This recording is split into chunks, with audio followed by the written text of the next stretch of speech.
1 கொரிந்தியர் 11. நான் கிறிஸ்துவை பின்பற்றுகிறது போல நீங்கள் என்னை பின்பற்றுகிறவர்களாய் இருங்கள்.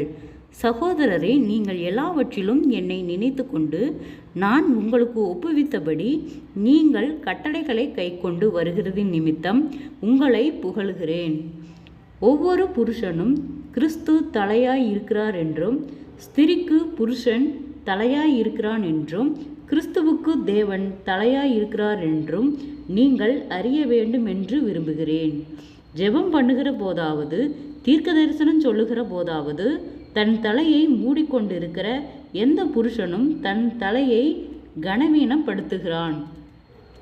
ஜெபம் பண்ணுகிற போதாவது, தீர்க்க தரிசனம் சொல்லுகிற போதாவது, தன் தலையை மூடிக்கொள்ளாதிருக்கிற எந்த ஸ்திரியும் தன் தலையை கனவீனப்படுத்துகிறாள். அது அவளுக்கு தலை சிரைக்கப்பட்டது போல் இருக்குமே.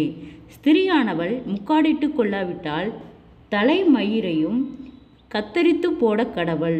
தலைமயிர் கத்தரிக்கப்படுகிறதும் சிரைக்கப்படுகிறதும் ஸ்திரிக்கு வெட்கமானால் முக்காடிட்டு கொண்டிருக்க கடவள். புருஷனானவன் தேவனுடைய சாயலும் மகிமையுமாய் இருக்கிறபடியால் தன் தலையை மூடிக்கொள்ள வேண்டியதில்லை. ஸ்திரியானவள் புருஷனுடைய மகிமையாய் இருக்கிறாள். புருஷன் ஸ்திரியிலிருந்து தோன்றினவன் அல்ல, ஸ்திரியே புருஷனிலிருந்து தோன்றினவள். புருஷன் ஸ்திரிக்காக சிருஷ்டிக்கப்பட்டவன் அல்ல, ஸ்திரியே புருஷனுக்காக சிருஷ்டிக்கப்பட்டவள். ஆகையால் தூதர்கள் நிமித்தம் ஸ்திரியானவள் தலையின் மேல் முக்காடிட்டு கொள்ள வேண்டும். ஆகிலும் கர்த்தருக்குள் ஸ்திரீ இல்லாமல் புருஷன் இல்லை, புருஷன் இல்லாமல் ஸ்திரியும் இல்லை. ஸ்திரியானவள் புருஷனிலிருந்து தோன்றுகிறது போல புருஷனும் ஸ்திரியினால் தோன்றுகிறான். சகலமும் தேவனால் உண்டாயிருக்கிறது.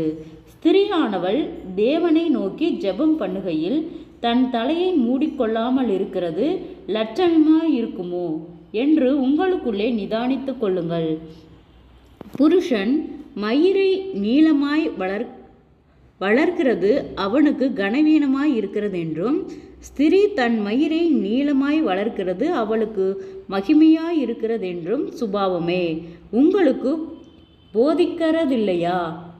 தலைமயிர் அவளுக்கு முக்காடாக கொடுக்கப்பட்டிருக்கிறதே. ஆகிலும் ஒருவன் வாக்குவாதம் செய்ய மனதாயிருந்தால் எங்களுக்கும் தேவனுடைய சபைகளுக்கும் அப்படிப்பட்ட வழக்கமில்லை என்று அறிய கடவன். உங்களை புகழாமல் இதை குறித்து உங்களுக்கு கட்டளை கொடுக்கிறேன். நீங்கள் கூடி வருதல் நன்மைக்கு ஏதுவாயிராமல் தீமைக்கு ஏதுவாய் இருக்கிறதே. முதலாவது நீங்கள் சபையிலே கூடி வந்திருக்கும் போது உங்களில் பிரிவினைகள் உண்டென்று கேள்விப்படுகிறேன். அதில் சிலவற்றை நம்புகிறேன்.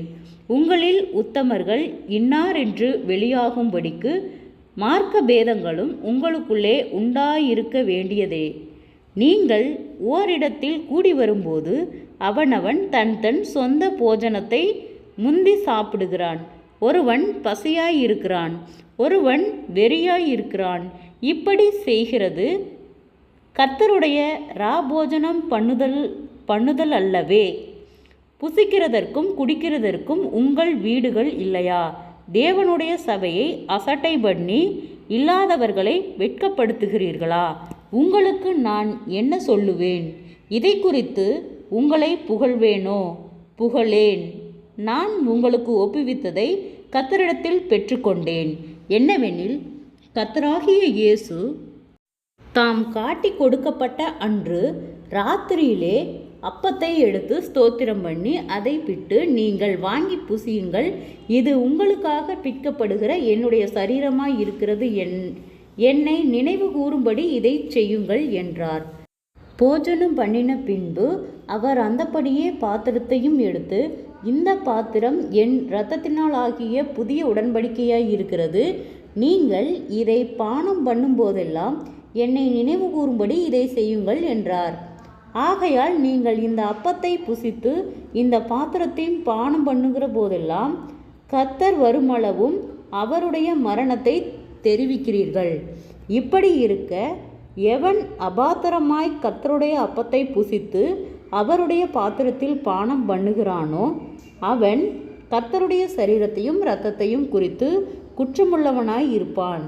எந்த மனுஷனும் தன்னைத்தானே சோதித்தறிந்து இந்த அப்பத்தில் புசித்து இந்த பாத்திரத்தில் பானம் பண்ண கடவன். எண்ணத்தினால் என்னவெனில் அபாத்திரமாய் போஜனம் பண்ணுகிறவன் கர்த்தருடைய சரீரம் இன்னதென்று நிதானித்து அறியாததினால் தனக்கு ஆக்கினி தீர்ப்பு வரும்படி போஜனபானம் பண்ணுகிறான். இது நிமித்தம் உங்களில் அநேகர் பலவீனரும் வியாதி உள்ளவர்களுமாய் இருக்கிறார்கள். அநேகர் நித்திரையும் அடைந்திருக்கிறார்கள். நம்மை நாமே நிதானித்து அறிந்தால் நாம் நியாயம் தீர்க்கப்படும். நாம் நியாயம் தீர்க்கப்படும் போது உலகத்தோடே ஆக்கணிக்குள்ளாக தீர்க்கப்படாதபடிக்கு கர்த்தராலே சிற்றிக்கப்படுகிறோம். ஆகையால் என் சகோதரரை, நீங்கள் போஜனம் பண்ண கூடி வரும்போது ஒருவருக்காக ஒருவர் காத்திருங்கள்.